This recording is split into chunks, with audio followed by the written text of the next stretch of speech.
October 1962. The Cold War is at its height. The United States and the Soviet Union are on the verge of thermonuclear war over the Cuban Missile Crisis. But a secret danger lies just beneath the surface. 4 nuclear-armed Soviet submarines confront the United States Navy. New information reveals that Soviet sub-commanders had independent authority to fire their nuclear torpedoes. We came that close, within a hair's breadth of nuclear war. This is a story about human judgment and human error, a lesson in the failure of communication and the triumph of restraint.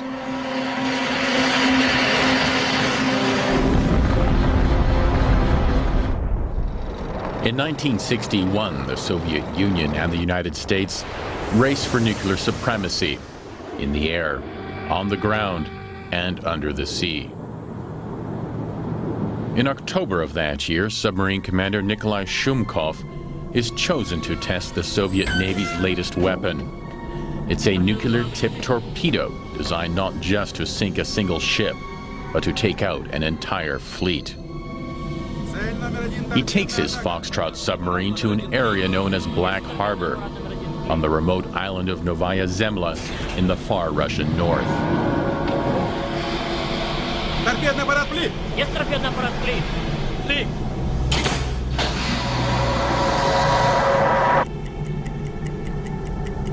It's an experience Captain Shumkov will never forget.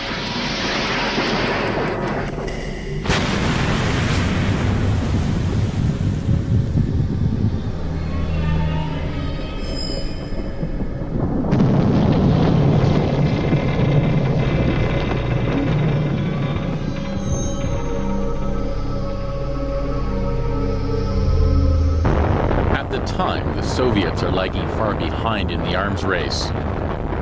In the spring of 1962, Premier Khrushchev comes up with an audacious plan to redress the balance, one that will bring the world to the brink of nuclear war. September 1962, Polyarny submarine base.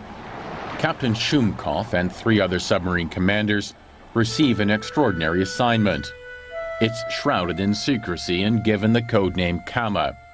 Ryura Ketov, Alexei Dubivko, Valentin Savitsky, and Nikolai Shumkov are all in their early 30s. Well-trained, the elite of the Soviet Navy. They realize this will be no ordinary patrol. The mission comes with authority never before given to Soviet submarine captains. They have permission to fire nuclear torpedoes without any direct authorization from Moscow. The sub's personnel were very well prepared for the use of atomic weapons. They could do it at any moment, under any circumstances. Just give the order. Before leaving on their mission, the 4 men make a pact. Captain Ketov remembers. We made it between us absolutely clear, especially on that grey subject of usage of nuclear weapons. If one of my friends would deploy nuclear weapons, I would deploy them too. October 2nd, 1962. With nuclear weapons in place and packets of sealed orders, the 4 Foxtrots slip out to sea. Our orders were to open the envelopes after we left the Kola Bay. That was when we first learned we were headed for Cuba, Marial. No Soviet submarine has ever been sent on such a long-distance mission before. We plunged into it head first, knowing nothing of the international situation. We just went in blindly, without knowing what was in store for us. American President John F. Kennedy is haunted by Fidel Castro's Cuba, a communist outpost only 70 miles from America's shores. Special counsel to the president, Theodore Sorensen. Relations between the United States and Cuba had, of course, been troubled since the Eisenhower days when Castro took over Cuba and soon turned toward communism.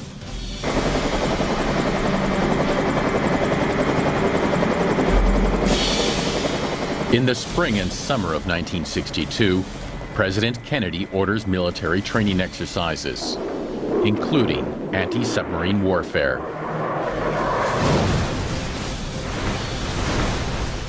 And a mock invasion of a Caribbean nation. It's an opportunity for Kennedy to warn Cuba and her Soviet allies. He wants to assure the world that his military machine is battle ready.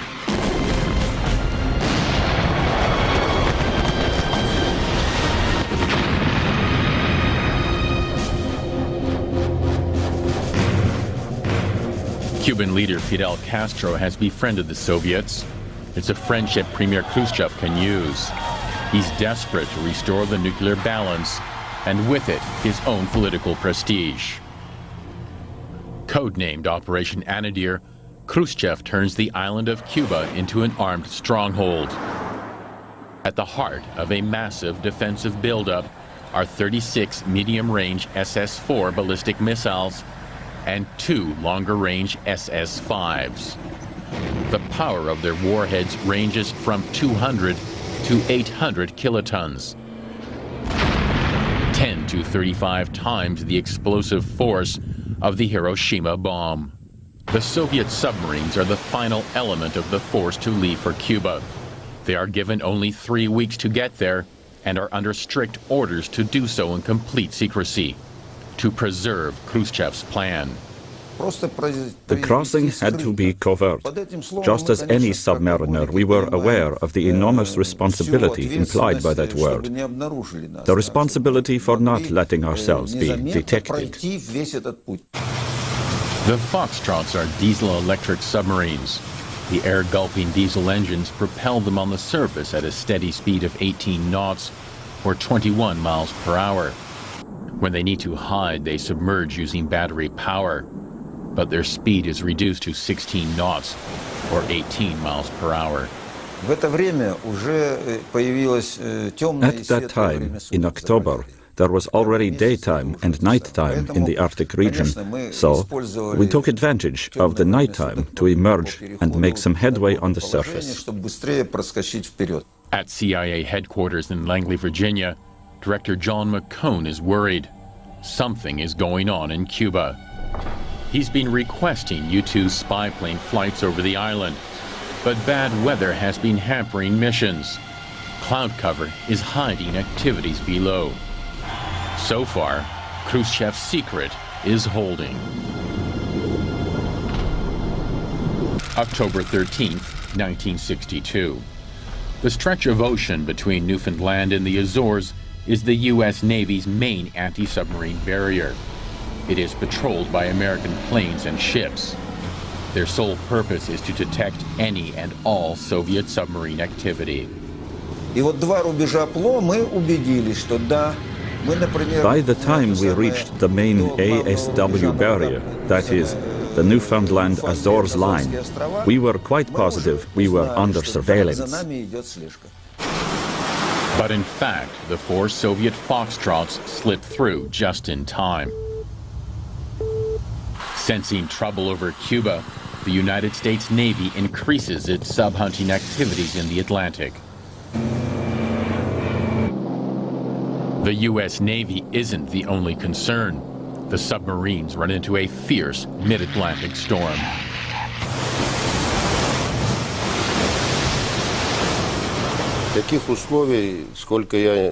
I've never, in my whole career at sea, seen anything like it, either in the Pacific or in the Atlantic, or anywhere at all. It was terrible. Force 9 or 10, the fixtures on the diesel engines, the manifolds were all bursting open. We had to take one of the diesel engines offline constantly to be able to fix it, not to mention the way sailors were thrown against bulkheads as they tried to walk. The subs are battered by the violent seas. All our outboard hatches had two lids, and one of those got depressurized during that storm. That did limit our submerging capabilities. Finally, the storm abates. Now, 4 young Soviet submarine commanders with nuclear torpedoes and a pact for firing them are heading closer and closer to unfriendly waters, just as Khrushchev's secret is about to be discovered. The consequences will put the commanders in the middle of what may be the world's first nuclear war. Sunday, October 14th. An American U-2 spy plane climbs into the upper atmosphere over Cuba. The clouds have cleared. 70,000 feet below sits Khrushchev's secret, exposed to the camera's eye. Monday, October 15th. The film is rushed to the National Photographic Interpretation Center in Washington. One of the analysts is Dino Brugioni. At first, he thinks he's looking at anti-aircraft missiles. The surface-to-air missiles are only 34 feet long. Well, these, on our measurement devices, kept coming up 65 feet. Brugioni and his colleagues look for a possible match. I opened the book in front of Vince Lorenzo, and there's a picture of the SS-4 being trundled through the streets of Moscow. And he said, "That's it." And I said, "Are you sure?" And so, again, to make sure, we did a number of measurements, and the measurements all kept coming out 65 feet. SS-4 is the NATO code name for a Soviet medium-range ballistic missile. Its range is 1,300 miles. The Soviets are amassing enough missiles on Cuba to kill 80 million Americans within minutes of launch. And they will be operational within a week. Tuesday, October 16th. President Kennedy is briefed. Mood was grim. The president was determined upon the removal of those missiles. But how to do it without touching off a nuclear war? Only a few hundred miles from the American coastline, the Soviet subs are closing in on Cuba. By mid-October, the situation had become very tense. Each sub had a radio intercept team which used to intercept communications between the US and British forces, and it was getting to be quite alarming. It was obvious there was trouble brewing, not just in our vicinity, but in Cuba proper. President Kennedy calls a meeting of his most trusted civilian and military advisors. This group will become known as the Executive Committee, or EXCOM. It includes Secretary of Defense Robert McNamara and Theodore Sorensen. The options range from the diplomatic to the military. The American forces are ready to go, but it is the president who will have to decide. The man who watched his military rehearse 6 months earlier now contemplates a real invasion of Cuba.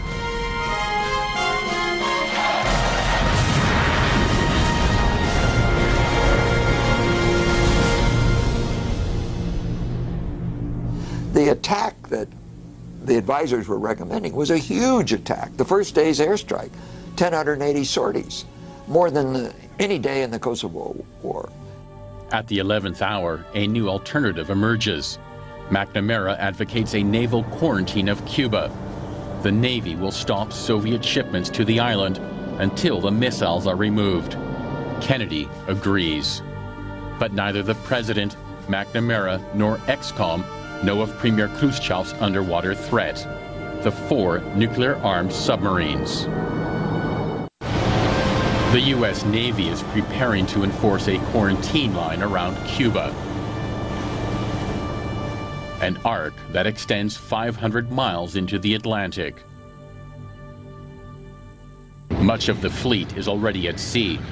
Those still on shore are scrambling to get ready. Newport Naval Base, Rhode Island.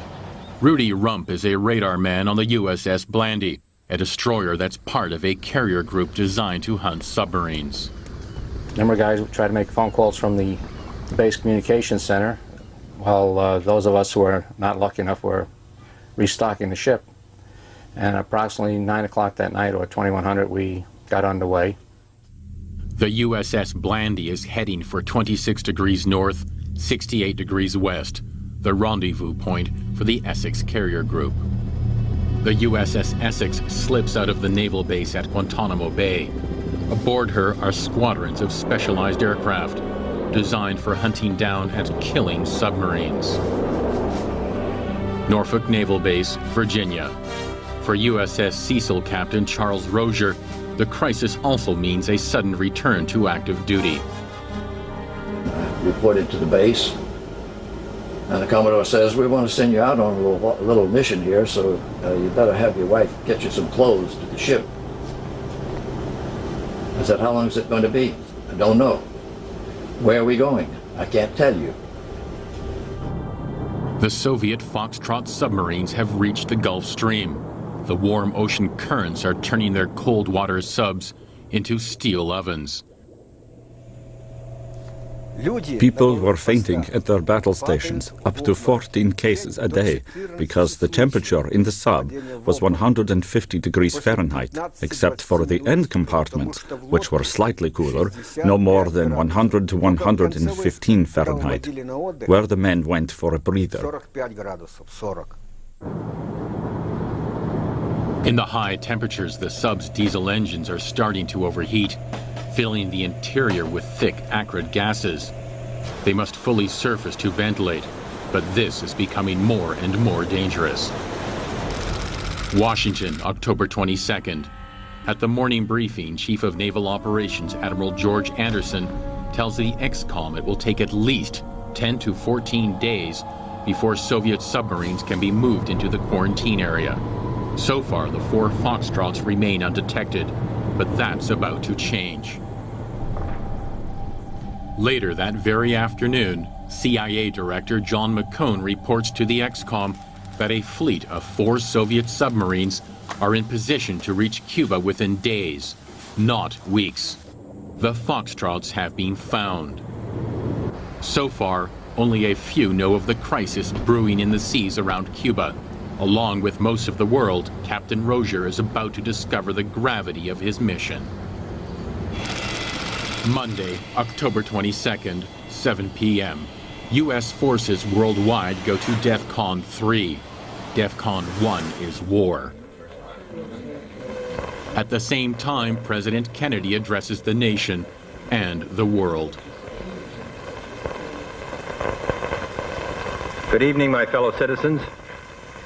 This government, as promised, has maintained the closest surveillance of the Soviet military buildup on the island of Cuba. Within the past week, unmistakable evidence has established the fact that a series of offensive missile sites is now in preparation on that imprisoned island. The purpose of these bases can be none other than to provide a nuclear strike capability against the Western Hemisphere. To halt this offensive buildup, a strict quarantine on all offensive military equipment under shipment to Cuba is being initiated. All ships of any kind bound for Cuba, from whatever nation or port, will, if found to contain cargoes of offensive weapons, be turned back. I call upon Chairman Khrushchev to halt and eliminate this clandestine, reckless, and provocative threat to world peace and to stable relations between our two nations. Thank you, and good night. The word is out. A nuclear showdown has begun. Tuesday, October 23rd. President Kennedy signs the quarantine order. Secretary of Defense McNamara briefs the media. I have taken the necessary steps to deploy our forces to be in a position to make effective the quarantine at 2 p.m. tomorrow, Greenwich time. That will be the equivalent of 10 a.m. Eastern Daylight Time. The U.S. Navy deploys the largest American naval force since World War II. Aircraft carriers, cruisers, destroyers, submarines, guided missile frigates, and shore-based aircraft. The submarine hunter-killer group led by the aircraft carrier USS Essex is stationed near the center of the quarantine line. The destroyer USS Blandy is part of this group. This force will patrol the quarantine line and stop all Soviet arms shipments. The 4 nuclear-armed Soviet Foxtrots and the U.S. Navy are reaching the quarantine line at almost the same moment. But the Foxtrots have a serious problem.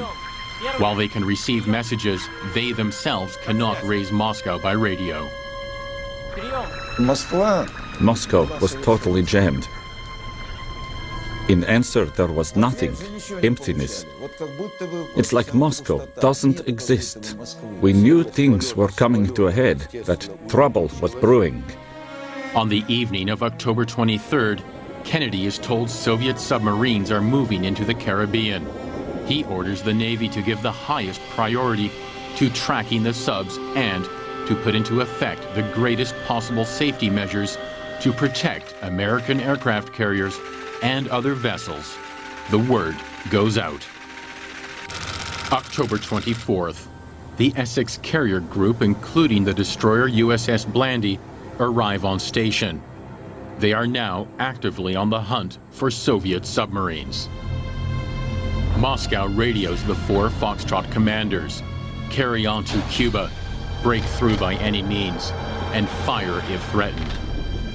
The Americans have no idea of the firepower these 4 Foxtrots carry. October 24th, President Kennedy fears the quarantine may not work. An invasion of Cuba, or worse, may be necessary after all.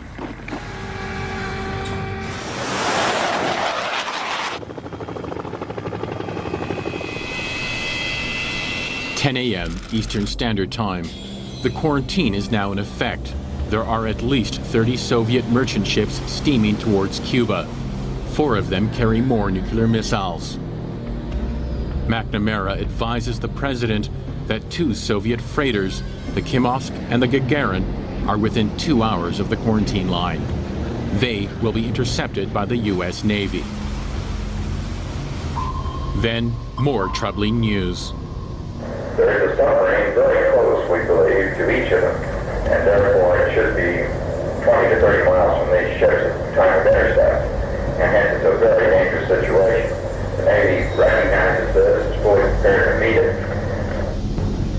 Mistakenly, the XCOM believes the Soviet subs are guarding the ships, a mistake that could spell disaster. Now, American naval ships and the Foxtrots are within firing range of each other.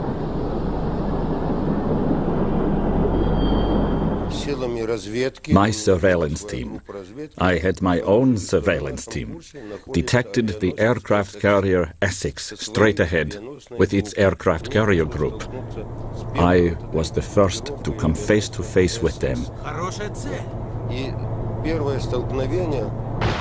For the Americans at the interception point, Shumkov is commanding an enemy submarine. It will either be surfaced and controlled or destroyed. For Captain Shumkov, any attack would demand a response, even with a nuclear-tipped torpedo. At the White House, the XCOM discusses what to do about the Soviet submarines. McNamara says the Navy will use 3 practice depth charges as a signal to enemy submarines to surface. We have depth charges that have such a small charge that we can hit the submarine without damaging the submarine. We propose to use those as warning depth charges. Trouble is, any explosion, large or small, could be interpreted as a blatant attack and force retaliation. This is the time of greatest worry for the president, according to his brother, Attorney General Robert Kennedy. If he doesn't surface, we're just going to attack him anyway. We don't want to have the first thing we attack is a Soviet submarine.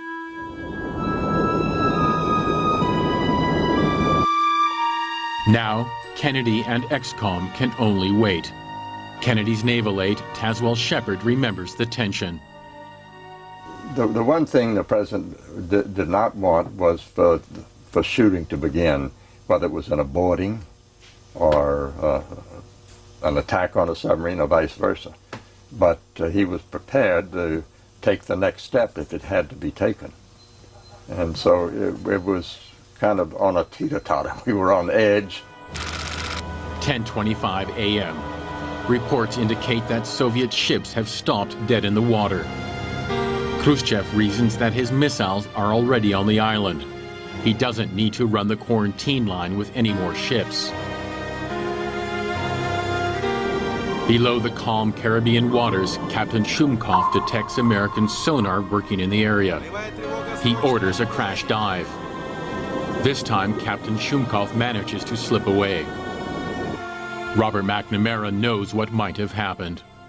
It wasn't until 2001 that we learned that submarine carried a nuclear-tipped torpedo.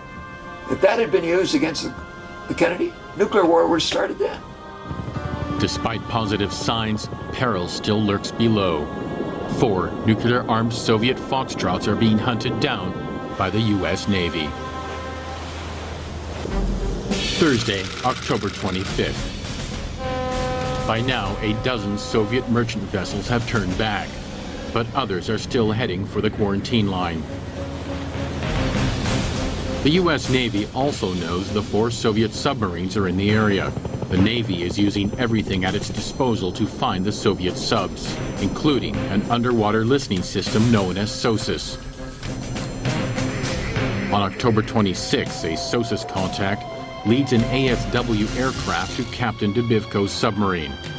The hunt is on. Meanwhile, new photos of Cuba reveal troubling evidence. Missile sites are progressing at an alarming pace. Some missiles may already be operational. Saturday, October 27th. The crisis is beginning to spiral out of control. An American U-2 spy plane flying over Cuba is shot down. The pilot, Major Rudolph Anderson, is killed. What Kennedy doesn't know is that Khrushchev did not order the plane shot down. He had specifically issued orders to the Soviet commanders in Cuba not to shoot down a U-2 if it were flown over. The U-2 flew over, it was shot down. This is what happens in military operations. They're so complex, it's beyond ability to ensure that you control all the variables. XCOM interprets the downed plane as an escalation of hostilities. Kennedy is pressured by his military chiefs to order an airstrike and an invasion of Cuba. He decides to bomb Cuba's missile sites if any more American planes are fired upon. And we got a new report about the ships coming back toward the barricade. We thought they had stopped in the water a couple of days earlier, this time accompanied by Soviet submarines. Then we got word that most of those missile sites on Cuba were now prepared, ready to go. In all of those ways, it looked very black indeed. By the end of the day on Saturday, Kennedy and Khrushchev are on the verge of nuclear war.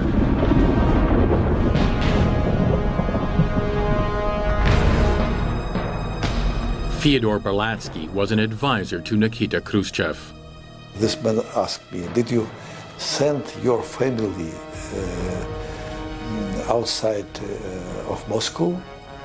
And I asked him why I must do it. And he told me that it can happen atomic blow from the United States. It was dangerous, very dangerous. If it came to a point of nuclear exchange, the time required for the nuclear missiles to arrive in Washington would allow enough time for the presidential helicopters to take the president out.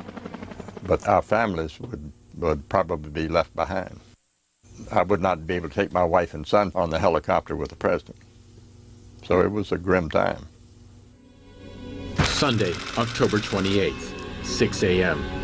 The CIA reports to Kennedy that 24 medium-range ballistic missiles on the island of Cuba are fully operational and pointed at America.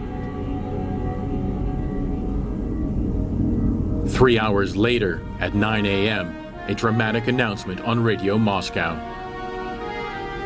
Premier Khrushchev has sent a message to President Kennedy today. The Soviet government has ordered the dismantling of weapons in Cuba, as well as their crating and return to the Soviet Union. Khrushchev will remove the missiles. The public breathes a huge sigh of relief, believing a nuclear war has been nearly averted. In fact, the danger is far from over. The 4 Foxtrots with nuclear torpedoes in their tubes are not ordered home. They remain a deadly presence.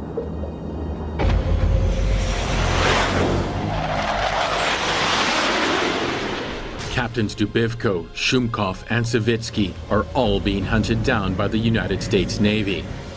Aboard Savitsky's sub, nerves are raw. He's been hunted for nearly 4 days, but cannot elude the American Navy. His batteries are dry. He reluctantly gives the order to surface. It was obvious the Americans also knew it was going down, because they were clearly trying to provoke us. When Savitsky emerged, the first thing he said to them was, "Stop the provocations." Shumkov and Dubivko are cruising within a few miles of each other, trying to recharge their depleted batteries. Suddenly, a danger sign for Dubivko. Here I am, recharging the battery in order to be fully prepared. And I detect a sonar station working somewhere close at hand. I order urgent submersion, start going down. Monday, October 29th, 7 p.m. Aboard the destroyer USS Cecil, things are heating up. They have found Captain Dubivko's submarine. The officer of the deck reported to me that he had a small surface contact and no light showing, about 15,000 yards away. And I said, well, I investigated.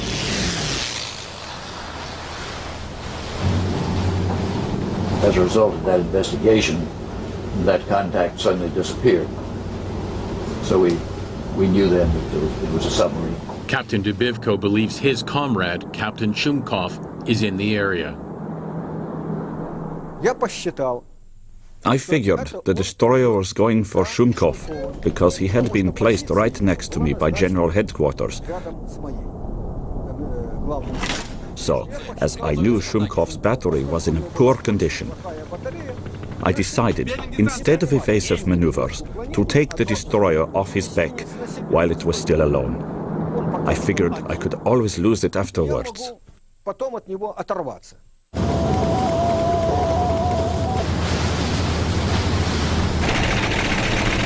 In the end, Captain Shumkov is found. American surface forces have detected his submarine. Tuesday, October 30th, 1:15 a.m. The destroyer USS Blandy breaks away from its carrier group and heads for Captain Shumkov's submarine. Well, when we first picked her up, she was on the surface. As we closed in from 3 different angles, she submerged. The American Navy is quickly closing in. 1 Foxtrot submarine has been surfaced, but 3 remain somewhere below, deadly and unseen. Captain Charles Rozier of the USS Cecil is chasing Dubivko down. He's nearly on top of the enemy submarine. Then the acoustic reports. The noise has been duplicated. One of the sources is moving towards our stern. I'm still going down. After a while, the destroyer passes directly overhead and knocks down my aerial. As my second-in-command told me, at that moment my hair turned gray. Captain Dubivko sees the maneuver as a blatant attack, but Captain Rozier denies it. Absolutely untrue. Misinterpretation of our maneuvers by that skipper, I think. To our knowledge, he was always at a pretty good depth. But any misinterpretation could lead to disaster. My view all along, from the beginning of the time that I got contact with this submarine, was that I didn't want to start World War III. For Captain Kelly of the USS Blandy, The hunt is also on. Kennedy's orders are to track the subs at all costs. Captain Kelly requests air support from the carrier Essex. He's determined to surface Shumkov's submarine.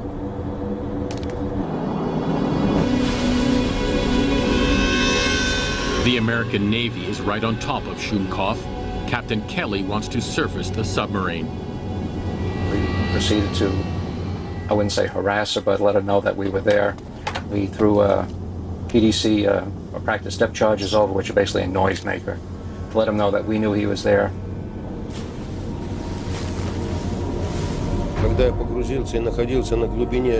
When I was at the depth of 50 feet, one of the ships moved right over us. All compartments reported noise of the ship's screw propellers. And then the ship fired 3 grenades.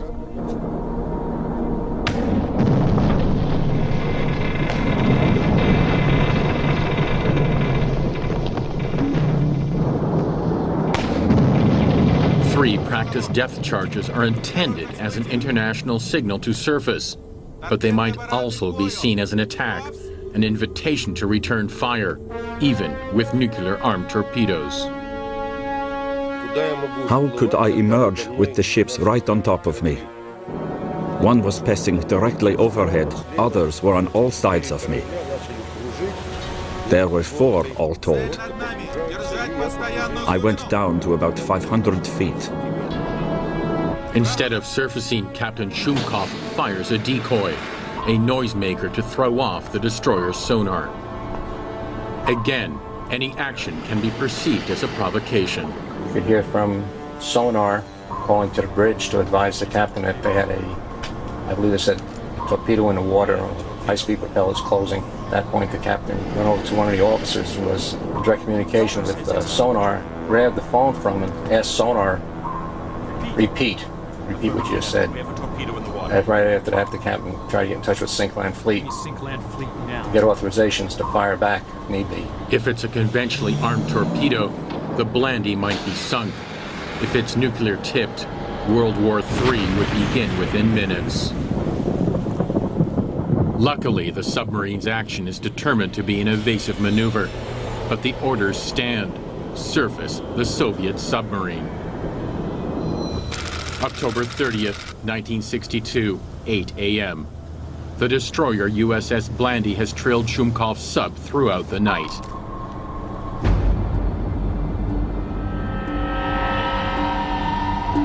Captain Shumkov has no choice.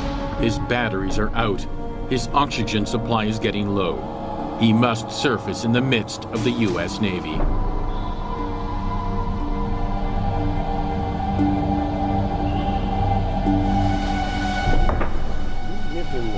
I emerged slowly and found myself surrounded by 4 destroyers.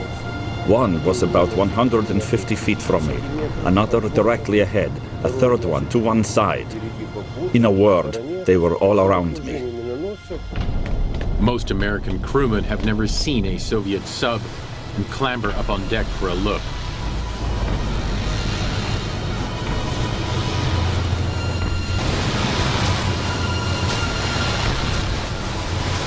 Photos are taken for identification.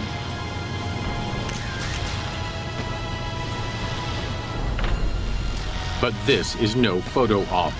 Both the sub and the destroyer are ready to engage. After repeated attempts, Captain Shumkov finally manages to raise Moscow. We were on the brink of war because during the continuous communication session we received orders to have weapons at standby. To stand by for firing weapons or to be ready to fire weapons. That meant that the next order that would follow would be to fire weapons.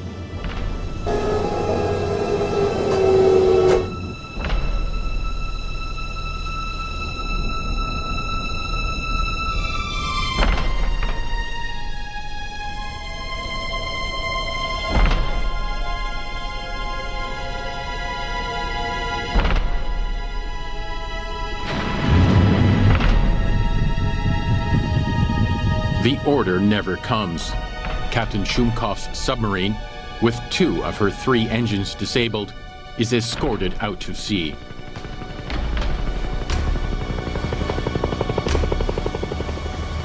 At the time, we were not aware that the Russians had nuclear-tipped torpedoes. Finding out recently, approximately a year ago, that they did, and realizing that they also had one in the tubes at the time, if we had fired at a dummy torpedo, I'm pretty sure they would have fired back with a live torpedo, and that would have been it. And that's gives you chills when you think about it sometimes. You realize that we've probably been the first victim of the Third World War. Now, 2 Soviet subs have been surfaced and identified, without hostilities. But still, 2 Foxtrots patrol the depths.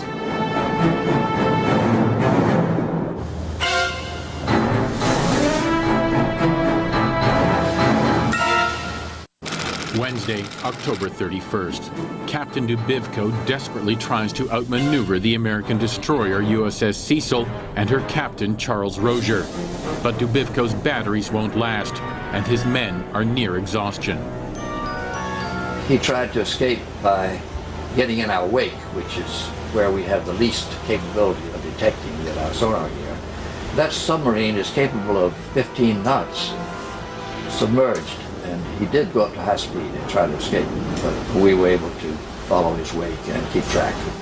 The submarine, Captain Dubivko, and his men have reached the end of their endurance. After being chased for 36 exhausting hours, he has very little choice.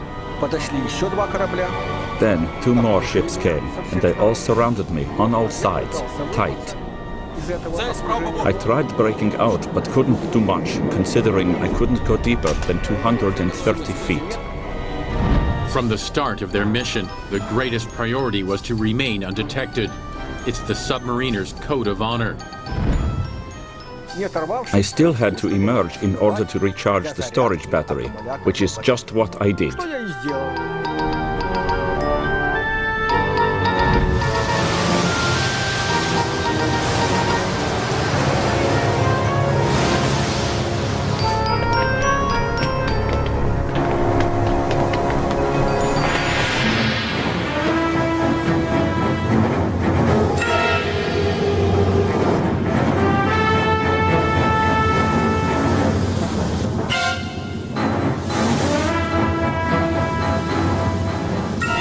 We were moving side by side with their guns trained at me all the time. You'd have to time it carefully to make a wide spread in order to hit me. But I couldn't have prevented him from shooting at me. They are face to face, weapon to weapon. For Captain Rozier and Commander Dubivko, the seconds tick by. One bad decision by either man can have devastating consequences.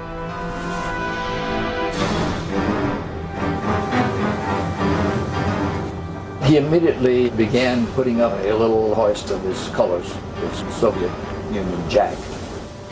Dubivko chooses flags over firepower. The first hoist I raised for the submarine, the international code signal to the submarine, I think it's Echo Foxtrot, but it means, can I be of assistance? The Americans asked if I required help. I said no, I did not need any help, and asked them not to interfere with me. It's a humiliating blow for Captain Dubivko. Yet, had he defended his submarine with one of his nuclear torpedoes, he would have triggered World War III. By November 1st, 3 Soviet Foxtrots have been surfaced, monitored, and escorted away from the quarantine line. Captain Ketov alone has managed to remain undetected after a number of close calls with his relentless pursuers.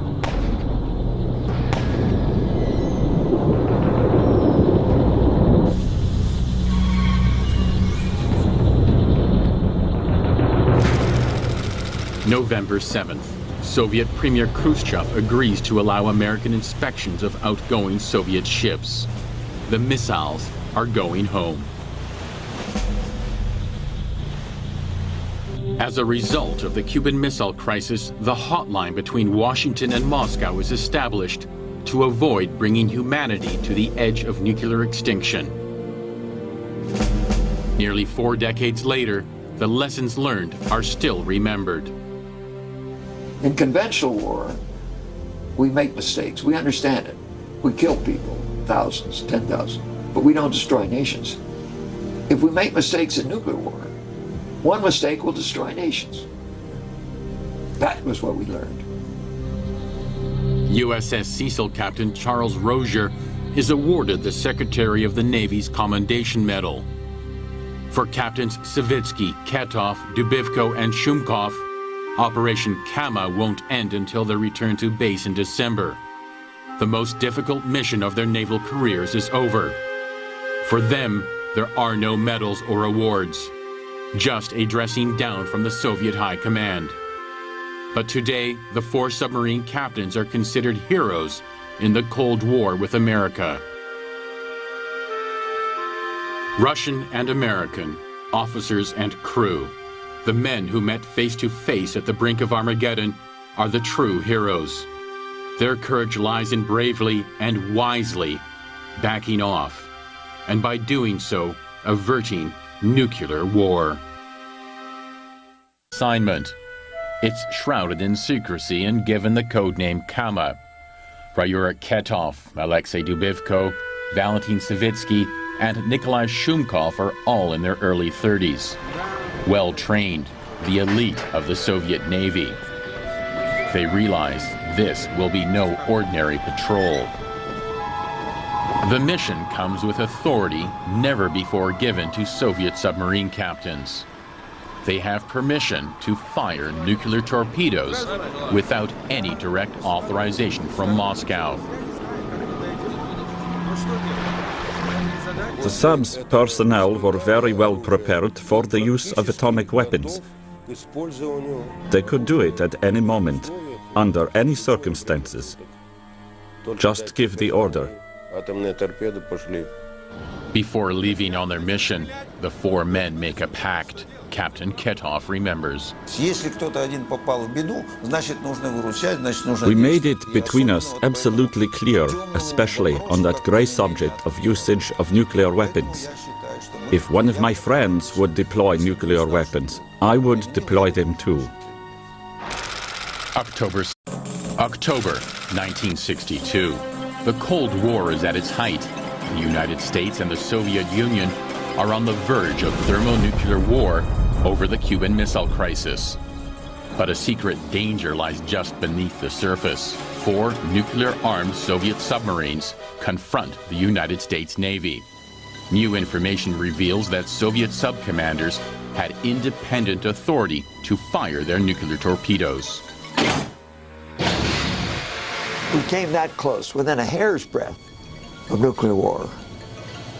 This is a story about human judgment and human error, a lesson in the failure of communication and the triumph of restraint.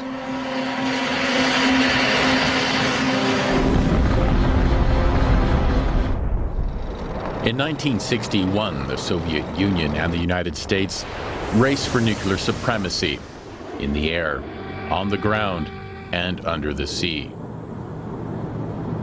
In October of that year, submarine commander Nikolai Shumkov is chosen to test the Soviet Navy's latest weapon. It's a nuclear-tipped torpedo designed not just to sink a single ship, but to take out an entire fleet. He takes his Foxtrot submarine to an area known as Black Harbor, on the remote island of Novaya Zemlya in the far Russian north. Торпедный аппарат плит! Есть торпедный аппарат плит! Плит!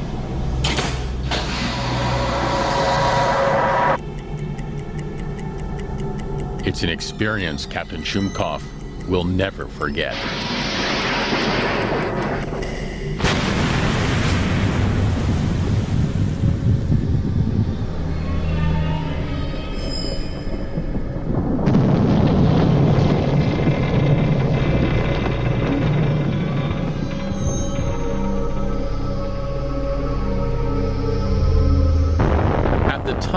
Soviets are lagging far behind in the arms race. In the spring of 1962, Premier Khrushchev comes up with an audacious plan to redress the balance, one that will bring the world to the brink of nuclear war. September 1962, Polyarny submarine base. Captain Shumkov and 3 other submarine commanders receive an extraordinary 2nd, 1962. With nuclear weapons in place and packets of sealed orders, the 4 Foxtrots slip out to sea.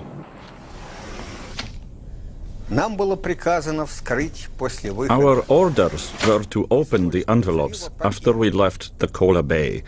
That was when we first learned we were headed for Cuba, Marial. No Soviet submarine has ever been sent on such a long-distance mission before. We plunged into it head first, knowing nothing of the international situation. We just went in blindly, without knowing what was in store for us. American President John F. Kennedy is haunted by Fidel Castro's Cuba, a communist outpost only 70 miles from America's shores. Special counsel to the president, Theodore Sorensen. Relations between the United States and Cuba had, of course, been troubled since the Eisenhower days, when Castro took over Cuba and soon turned toward communism.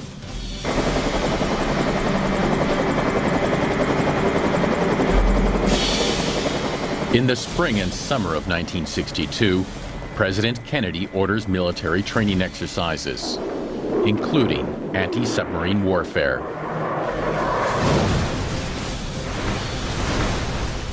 And a mock invasion of a Caribbean nation. It's an opportunity for Kennedy to warn Cuba and her Soviet allies. He wants to assure the world that his military machine is battle ready.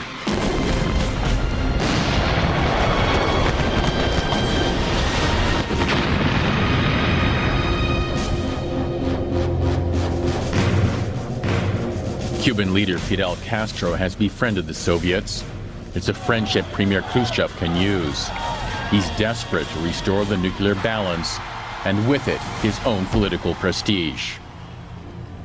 Codenamed Operation Anadir, Khrushchev turns the island of Cuba into an armed stronghold.